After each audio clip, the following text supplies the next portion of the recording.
Bonjour à toutes et à tous, Salut les amis. bienvenue sur La Charnière, nouvelle vidéo aujourd'hui, concept un petit peu différent comme on vous l'a teasé sur Instagram. Aujourd'hui on va jouer à un jeu, ce jeu c'est Fantasy Ligue des Champions, disponible sur le site UEFA Gaming, le site de gaming de l'UEFA.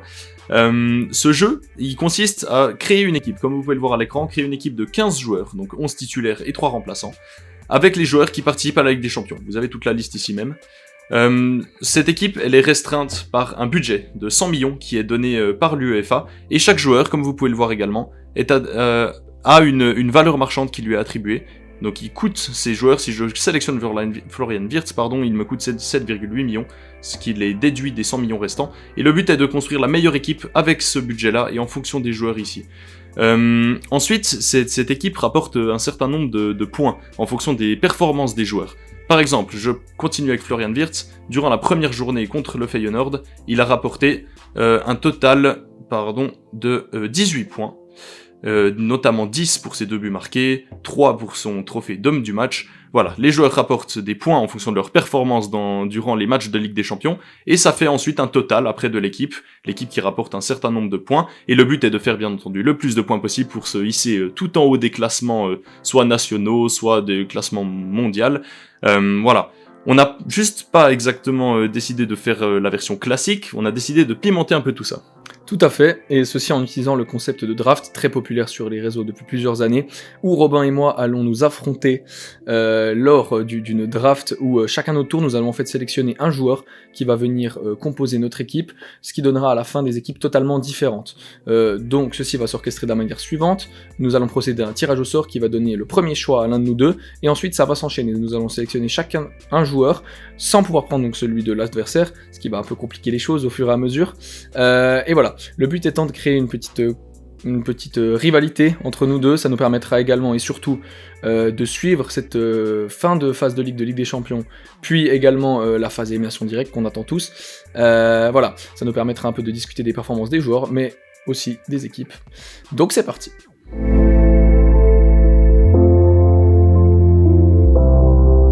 Nous y voilà les amis, c'est parti pour le tirage au sort qui va lancer cette draft entre Robin et moi. Bonne chance. Bonne chance mon pote. Qui aura l'honneur de commencer cette draft?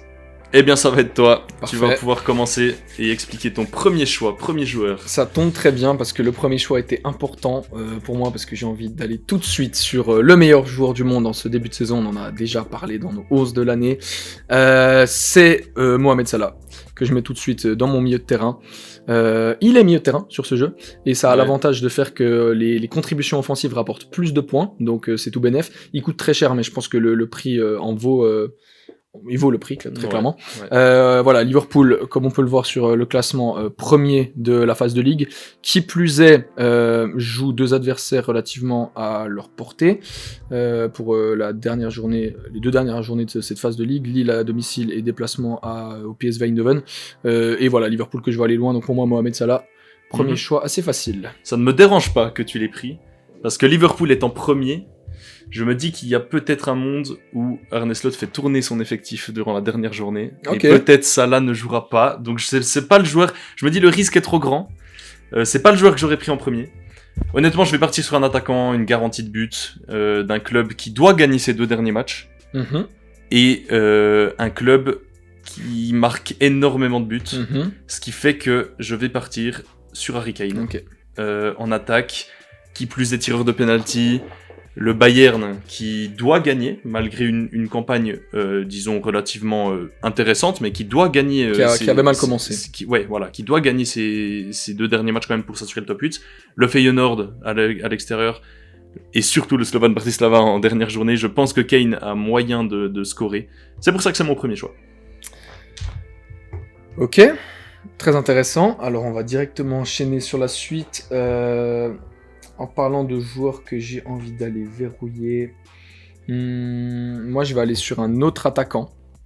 Oui. Je vais aller sur un autre attaquant. Non, tu sais quoi, je vais aller sur un milieu de terrain. Un autre milieu de terrain. Je vais aller sur un milieu de terrain qui, pour le moment, on parle... Bon, si on parle déjà de Ballon d'Or, on parle beaucoup de Mohamed Salah, mais on parle aussi d'un autre gars. Un gars qui, pour moi, est le Most Improved Player of the Year. Ok. Il est brésilien. Ok, je sais. Il joue au Barça. Voilà. Rafinha. Ok, ouais. Rafinha pour ses contributions offensives exceptionnelles, il marque, il assiste, il est toujours présent dans les matchs. Le Barça, voilà, deuxième de la phase de ligue, donc on reste quand même dans les meilleures équipes de ce début de saison, qui a des matchs pas si faciles que ça à jouer, mais ça fait que justement, moi j'imagine, je les vois pas faire tourner, étant donné que voilà, il faut aller assurer stop 8 pour le Barça. Le trio d'attaque marche d'enfer avec ses compères Lamine Yamal et Robert Lewandowski. Donc voilà, moi je pars sur Rafinha pour mon deuxième choix. Encore un milieu de terrain qui score beaucoup et ça je pense que ça va mettre bien. Ok, j'hésite beaucoup pour mon deuxième choix donc. Il y aura de l'hésitation gentiment. J'hésite beaucoup mais je vais finalement partir. Ouais, je vais finalement partir effectivement. Je vais partir sur un compère d'Harry Kane. Pour les mêmes raisons. On se demande qui ça peut être. Pour les mêmes raisons que le Bayern doit gagner, donc le compagnie ne fera pas tourner son effectif. Et c'est un joueur qui a beaucoup de contributions décisives déjà cette saison. Que t'as de la peine à trouver. Là. Que j'ai de la peine à trouver. Il est là tout en haut. C'est Jamal Musiala, bien entendu. J'ai les deux qui ont le plus de contributions décisives cette saison pour l'instant au Bayern. Je pense que c'est le bon choix, et pour les mêmes raisons que Jamal Musiala va revenir en forme après sa maladie, et il va jouer probablement ce week-end, probablement demain en Ligue des Champions, donc voilà, Jamal Musiala en espérant qu'il rapporte des points. Très bien, bon bah pour le moment tu laisses tes instincts de fan parler pour toi, mais t'as raison, parce que voilà, c'est deux joueurs que j'aurais beaucoup aimé prendre. Mais on va directement passer sur le troisième choix. Il faut que je réfléchisse déjà à mon suivant. Moi, ah ouais, c'est pas facile. Hein. On a pris nos notes hein, pour cette draft. Voilà, moi je pense que je vais tout de suite aller sur un défenseur. Ok. Sur un défenseur que je vois bien faire... ce qui va être très intéressant pour les défenseurs, c'est s'ils font des clean sheets. Oui. Donc très important de regarder les adversaires, comme vous l'avez compris. D'autant qu'une règle dont on se doit de parler, c'est qu'on a 2 transferts gratuits par journée. Ça veut dire qu'on peut faire tourner notre équipe de 2 joueurs par journée. Donc, ce qui si on veut faire plus de transferts, ça nous coûte 4 points. Les points que nous rapportent les joueurs justement pour le classement. Mais donc ça donne une petite marge de manœuvre au niveau des adversaires. Donc, un défenseur que je vais aller prendre tout de suite. Ouais, je pense que je vais aller directement sur lui. Il joue aussi à Liverpool. Capacité de centre exceptionnelle. Eh oui, ok, très bien.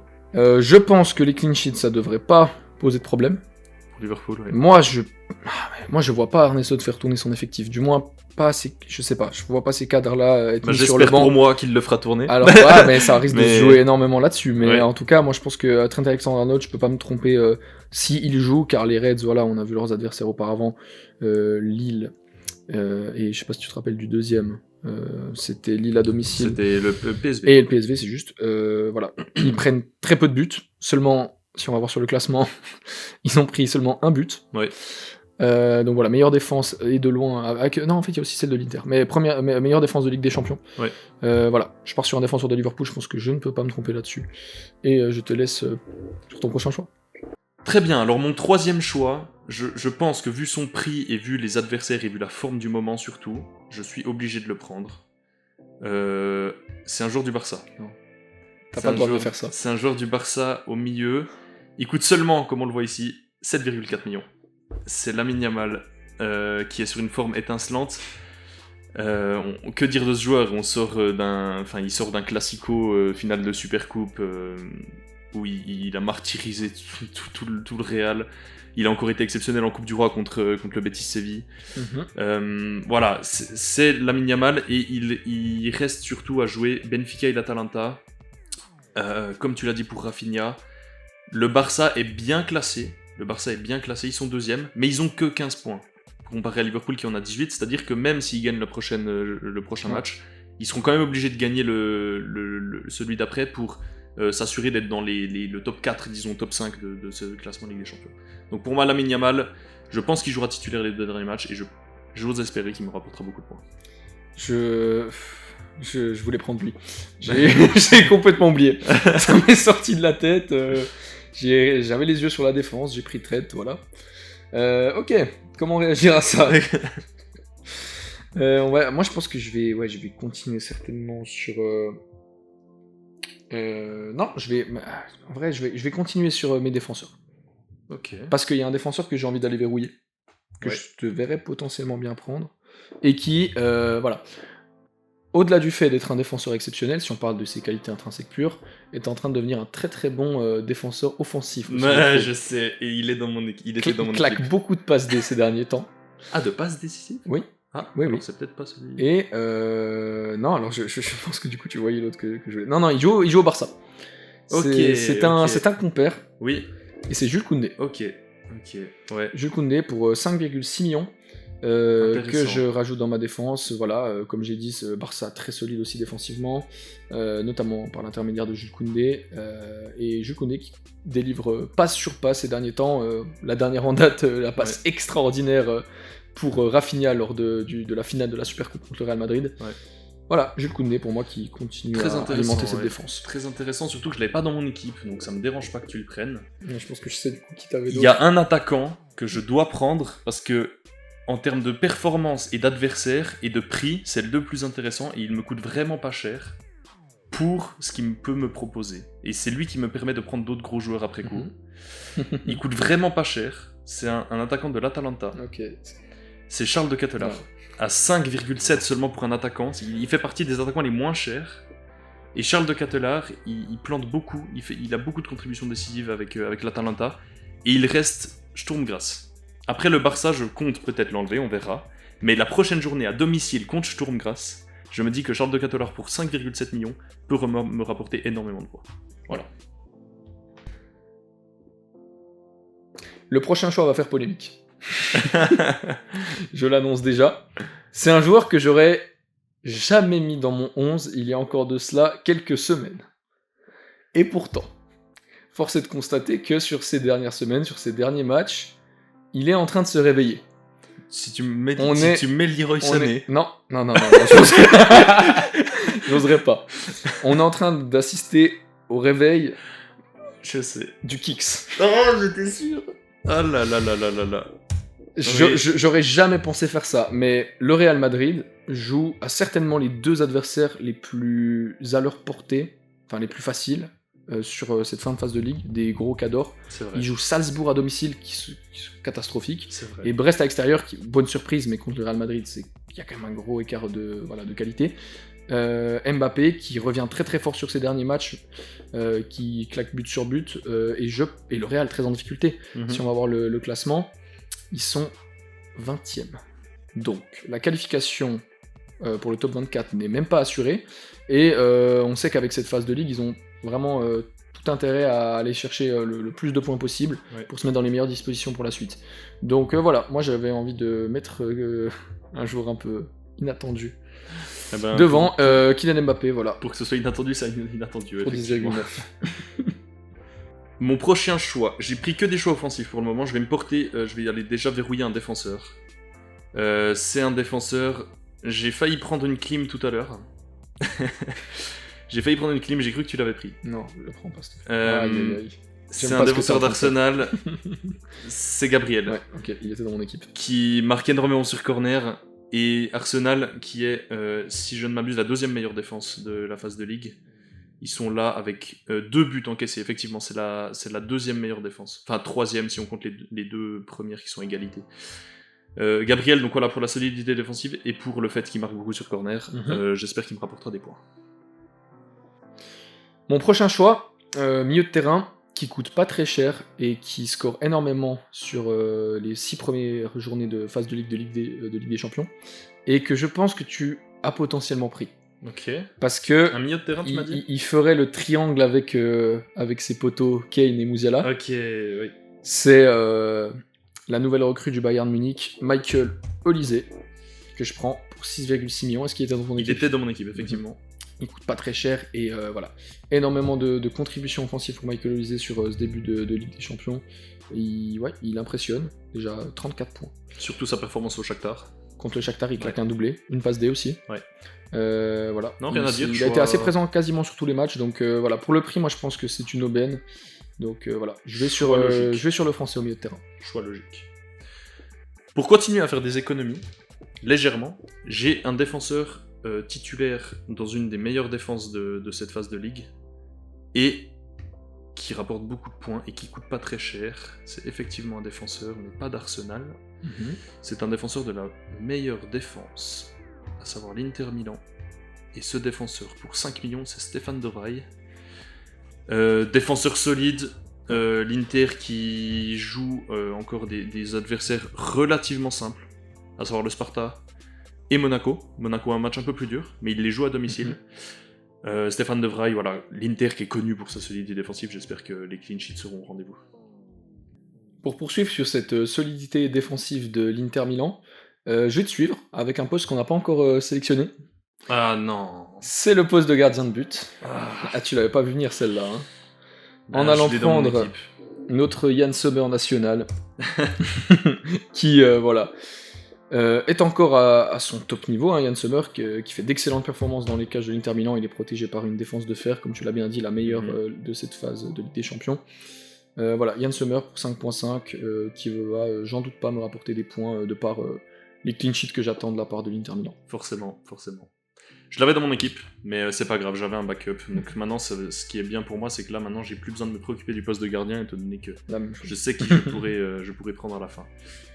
Pour poursuivre, je pense que je vais pas partir sur mon troisième attaquant pour me laisser encore le choix et voir comment cette draft évolue. En revanche, je pense... Je vais partir sur, effectivement, un autre joueur... Oui, je vais partir sur un joueur de Liverpool au milieu de terrain. Un joueur de Liverpool au milieu de terrain, c'est un joueur qui est vraiment en forme cette saison, bien qu'il n'évolue pas dans son poste préférentiel. Mais il a un poste où il a énormément de liberté. Il joue à un poste où il peut dézonner, où il assiste et il marque à la fois. C'est Luis Diaz pour 7.7. Je suis fatigué de ce jeu. Voilà. On se prend tous nos choix. Luis Diaz, il était dans mes backups. Après, pour Rafinha, au cas où j'avais pas Rafinha. Donc il coûte le même prix que Rafinha, ou presque. Donc voilà, même prix. Luis Diaz fait partie de mon équipe.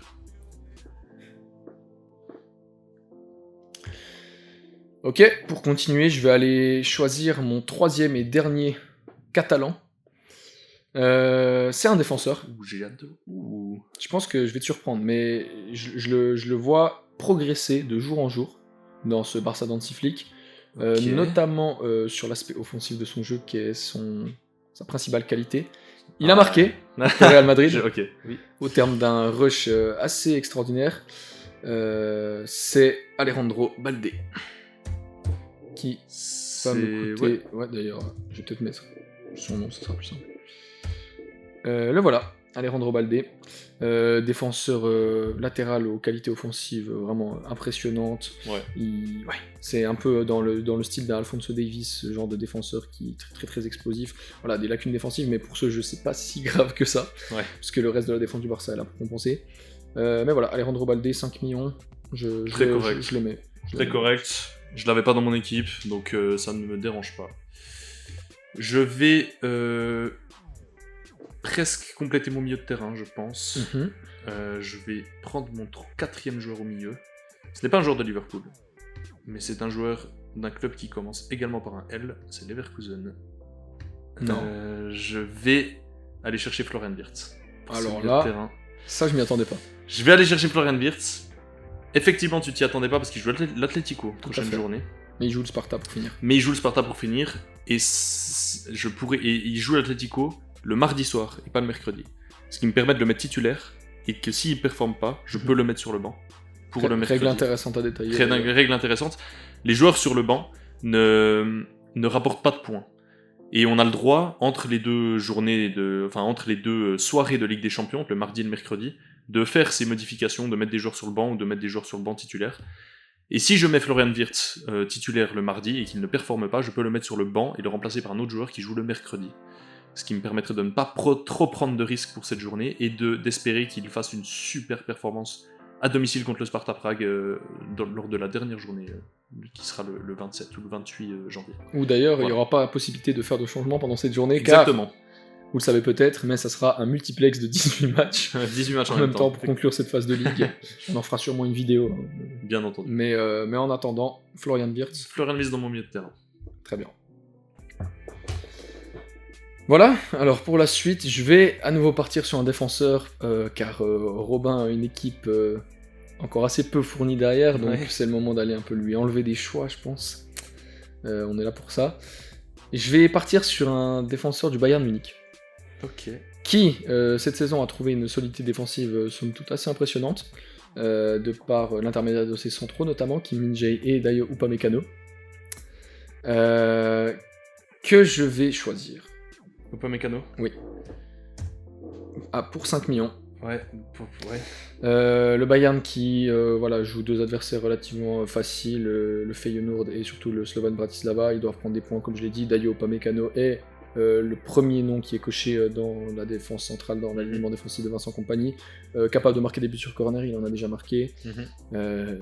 Excellente saison de Dayo Upamecano que j'ai envie de mettre derrière pour ce prix-là. C'est ok, j'accepte. Je l'avais pas dans mon équipe, donc ça va. Je vais, comme tu l'as si bien souligné, verrouiller un poste défensif également, parce que j'en ai besoin. C'est un joueur fort défensivement, mais qui joue à un poste qui lui permet d'être offensif, et il a régulièrement des contributions décisives. Il fait partie de la meilleure équipe. J'ai cru que t'allais me sélectionner un joueur du Dynamo Non. Zagreb. C'est un joueur de l'Inter Ok. qui joue piston droit. C'est Ouais. Denzel Dumfries, qui, je l'espère, aura les points du clean sheet 5,5.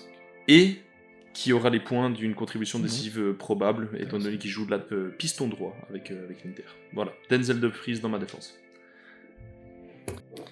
Je vais partir sur un milieu de terrain qui est compère avec un de tes attaquants, qui évolue en Serie A, qui est un joueur à l'écran extrêmement fort, qui nous a fait un match exceptionnel contre le Bayer Leverkusen en finale d'Europa League. C'est Ademola Lookman, qui est certainement la star de l'Atalanta de Gasperini, qui joue la prochaine journée contre le Sturm Graz, qui est une des équipes les plus faibles de Ligue des Champions. Dernière journée, ça va être compliqué, ils vont à Barcelone. Alors là, peut-être que ça serait un des choix justement que je modifierai par la suite, mais en attendant Lookman contre le Sturm Graz, je pense que... Même cas de figure que j'ai avec Charles de Exactement, Ketelaere, en fait. tout à fait. Ouais. Très bien. Je vais aller verrouiller un défenseur. L'avant-dernier. Je ne pensais pas le prendre à la base. Je l'avais même pas mis dans ma liste de backup. Mais étant donné que tu as pris Trent, et qu'il me faut un joueur offensif en défense, je vais me tourner vers un joueur du Bayern également. Et je vais prendre Alphonso Davies. Ok, wow. Je vais prendre Alphonso Davies en défense, étant donné qu'il joue très très haut sur le terrain. Ah, ouais. C'est pas impossible qu'il ait une contribution décisive, et comme tu l'as si bien souligné pour Upamecano, c'est probable que le Bayern tienne des clean sheets. Voilà, Et là, Alphonso on est Davies dans ma défense. On est sur Alphonso Davies Prime cette saison, on peut le Oui, dire. en plus, ouais. Je pense qu'il est revenu à son tout meilleur niveau, donc excellent choix par rapport à Trent. C'est vrai que c'est le même prix et Ouais, exactement. tous les deux, c'est un must dans la défense. Très bon choix. Ok, donc pour ma part, je vais aller sur mon dernier défenseur, qui fait partie pour moi de la meilleure défense du monde, tout simplement. C'est pas le nom qui claque le plus sur cette ligne défensive, on a déjà pris un autre, c'est Gabriel. Moi, je vais prendre à 4,4 millions Jurrien Timber, Ouais. qui joue titulaire tous les matchs avec Arsenal, qui risque bien de faire des clean sheets, car leurs deux dernières journées sont à domicile contre le Dynamo Zagreb et à l'extérieur contre Girone, deux équipes en difficulté. Donc voilà, Jurrien Timber que je vois bien prendre des points de part, tout simplement les clean sheets. S'il peut me faire une petite action offensive, pourquoi pas. Après, on sait que c'est pas le joueur qui est connu pour ça, mais voilà. Solidité défensive, Jurrien Timber, 4,4 millions, ça me semble correct. Je vais, pour terminer mon milieu de terrain, Mhm. je vais aller prendre un joueur également offensif qui a beaucoup de contributions décisives et il tire les pénaltys. Ils ont des adversaires pas trop forts. Encore l'Inter. Ils jouent le Sparta Prague. C'est Hakan Çalhanoğlu. pour 7 millions. Il tire les pénaltys. C'est un milieu très offensif. Il sait tirer de loin. Il a une super qualité de passe. Et il aurait des points de clean sheet également en jouant au milieu de terrain. Ça me boucle mon trio interiste avec Çalhanoğlu, Dumfries et De Vrij. Voilà, en espérant que Çalhanoğlu puisse tirer des pénaltys et me rapporter des points. Voilà les amis, on arrive gentiment sur la fin de cette draft. Les budgets commencent à être un peu serrés. Mais je vais aller chercher des joueurs qui me permettent tout simplement d'aller conclure ce 11 dans les clous. Pour commencer, je vais aller chercher un buteur. Un buteur qui a pris la place de titulaire alors qu'il ne l'était pas au début de la saison. Et qui pourtant, je trouve, qu'il est bien meilleur que le titulaire. Je sais de qui tu parles. Il joue au Bayer Leverkusen. Il était dans mes backups. Il est pas cher du tout. Ouais. Et il s'agit de Patrick Schick à 6,3 millions. Tout comme toi, voilà, match le mardi contre l'Atlético, mais après contre le Sparta Prague. Voilà, Patrick Schick pour 6,3, ça me laisse un peu de marge. Il plante but sur but justement entre Florian Wirtz et souvent c'est qui l'autre allié qui joue à Leverkusen. Il y a Nathan Tella, il y a Martin Terrier, il y a Patrick Schick qui marque un peu. Il y en a beaucoup, voilà. C'est vrai que en tout cas, meilleur que Victor Boniface pour moi, donc je mets Patrick Schick devant. D'accord. Alors, en ce qui me concerne, j'ai déjà complété mon milieu de terrain, il me reste un défenseur et un attaquant, et après les gardiens, je suis déjà bon. Étant donné que Quentin a déjà pris sommaire. Voilà, je vais aller chercher sans attendre mon dernier attaquant. Parce que c'est le seul où j'ai pas le choix, j'ai pas de backup pour lui, maintenant qu'on arrive à la fin. Étant donné qu'ils sont premiers et tout, j'avais des réserves quand tu m'as dit que tu prenais Salah, etc., Trent. Mais je vais aller prendre un joueur de Liverpool en attaque. En plus de Luis Diaz, tu vas aller chercher Cody Gakpo. Je vais aller chercher Cody Gakpo. Je l'avais aussi.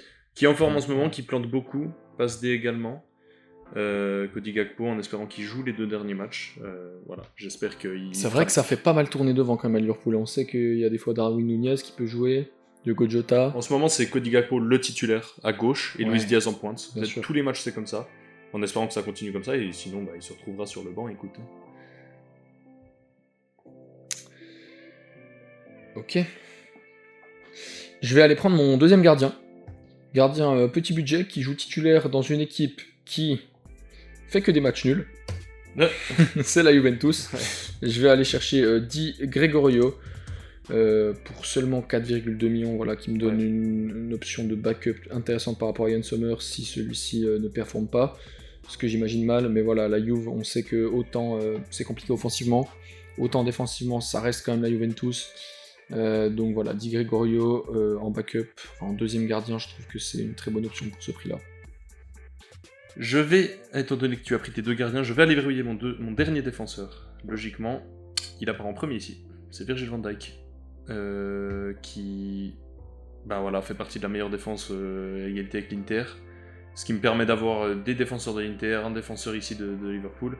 Van Dijk qui de temps à autre se montre aussi décisif sur corner, donc en espérant que ça peut arriver, que ça se passe comme ça. Mais Van Dijk serein dans ma défense, lui qui est en général, même s'il fait tourner, même si Arne Slot fait tourner, normalement on continue de jouer. Donc voilà. C'est le patron. Je viens de faire mes calculs et je vais arriver à 0 million tout pile. Okay. Donc ma draft se conclut plutôt bien.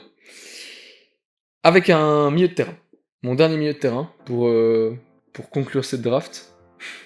Ne me dis pas. Je vais pas vous mentir, c'est pas un joueur que je regarde jouer tous les week-ends. Ok. Non, mais je me suis renseigné, voilà. J'ai fait mon petit scouting, j'ai été voir un peu les performances des petits joueurs comme ça en Ligue des Champions, et il y a un joueur qui est ressorti assez haut.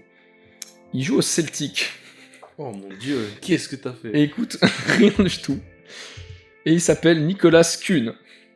Nicolas Kuhn qui est à 34 points marqués sur les 6 premières journées, ce qui est dans les standards d'autres attaquants comme on a pris, voilà, tranquillement, les Rafinha, les Luis Diaz et ceci, cela. Et il joue IB. Et il joue, tout à fait, tu fais bien de le remarquer. Il joue Young Boys, la dernière équipe. Après voilà, déplacement compliqué à Villa, mais c'est surtout un joueur qui me permet de garder encore un assez gros budget, comme tu peux le constater. Ouais. Et qui joue IB à domicile, donc il y a moyen encore d'être décisif. Si on peut compter sur ses points, c'est tout bénef, j'ai envie de dire. Donc voilà, Nicolas Kuhn qui vient compliquer mon milieu de terrain, qui laissera la place au patron de cette équipe. T'as sorti le grand jeu. Ok, j'aime bien, j'aime beaucoup. Ouais. Étant donné que Sommer était mon gardien titulaire, j'ai été obligé de me rabattre sur le gardien de l'autre défense, meilleure défense de Ligue des Champions, David Raya. Voilà, on en a déjà parlé, la défense d'Arsenal qui est très forte, enfin la deuxième meilleure défense, pardon, ils ont encaissé que 2 petits buts. Voilà, David Raya qui est pas le meilleur gardien intrinsèquement, on est d'accord, mais qui fait des performances solides ces saisons. En plus, il joue le Dynamo Zagreb et Girone. C'est possible que ça se termine sur 2 clean sheets, ce qui me permettrait d'également ramener des points avec ce poste de gardien de but. Donc David Raya sera titulaire dans mes cages. Et voilà les amis, le moment que vous attendez tous, 11,2 millions Robin. Il y a que un joueur qui vaut 11,2 millions. C'est qui ? C'est qui vaut 11,2 ? Ah, c'est Vinicius. C'est Vinicius Junior. Ah là là. Et voilà les gars, comme je vous l'avais dit, le Real Madrid, bien qu'on peut en dire des choses... T'es un vendu. ils vont jouer Salzbourg et Brest sur les 2 dernières journées de la phase de Ligue. Et ils ont besoin de points. Oui. Et les 2 là, je sens que... Voilà, c'est maintenant ou jamais.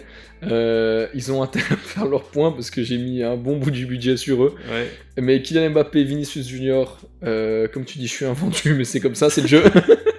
C'est le jeu qui veut ça. Voilà. Qui viennent parfaire cette attaque. Donc au final, on a une équipe complète, 15 joueurs, 0 million restant. J'en suis satisfait, Robin, je te laisse compléter ton 11 aussi. Bon les amis, il y a une petite erreur dans les comptes, il me reste 3,6 millions et le gardien le moins cher que j'avais prévu de prendre, notre ami de l'équipe des Young Boys de Berne à 3,8, ne me permet pas de rentrer dans les clos du fair play financier, si on peut le dire comme ça. C'est ça. Ce qui fait que je suis obligé de sortir mon Van Dijk, effectivement, et de le remplacer. Ce n'est pas très grave, de le remplacer par son compère, également de Liverpool, à savoir Konaté. Voilà. C'est Konaté qui viendra dans ma défense, du coup, à la place de Van Dijk. Ça revient au même, si les deux font une performance de clean sheet, ils rapportent le même nombre de points. Voilà. Konaté qui sera du coup titulaire dans ma défense à la place de Van Dijk. T'as bien rattrapé le coup. Ce qui me permet à Keller de prendre Keller comme backup pour seulement 3,8 millions. Ce qui me permet d'économiser et d'avoir pu prendre ses autres prises. Voilà les amis, on arrive déjà à la fin de ces drafts que l'on vient de faire, de cette draft Fantasy League des Champions. On vous affiche tout de suite, juste ici au-dessus je pense, les équipes, les 2 équipes côte à côte. Dites-nous, il y aura un sondage sur Instagram, dites-nous laquelle vous préférez, quels joueurs vous préférez dans l'équipe, pourquoi, en fonction des adversaires également, quels joueurs sont les plus à même de performer. On fera un petit bilan du nombre de points rapportés par nos joueurs et de regarder qui a gagné le plus de points sur les 2 dernières journées de la phase de Ligue des Champions. La vidéo sortira autour du 1er février, j'imagine, au terme de cette phase de Ligue. En attendant, le mot de la fin ? Le mot de la fin, c'était pas facile. Hein. Franchement, pas facile, ouais. voilà, sur la fin, il a fallu quand même faire des concessions financières. Mais concept très fun, voilà, n'hésitez pas à nous dire ce que vous en pensez. Voilà, concept de jeu, on a envie de rendre la chaîne tout autant ludique que sérieuse sur certaines vidéos. Mais voilà. N'hésitez pas à créer du débat, comme on l'a dit, faites-nous part de vos sensibilités footballistiques sur nos équipes, et comme l'a dit Robin, on se retrouve très très vite pour d'autres concepts, et on a hâte déjà de vous retrouver pour parler de Ligue des Champions à l'amorce du printemps qui va compter. Donc ça sera tout pour nous aujourd'hui, on vous souhaite une belle soirée, une belle semaine de Ligue des Champions, et à tout bientôt les gars, salut. Ciao ciao.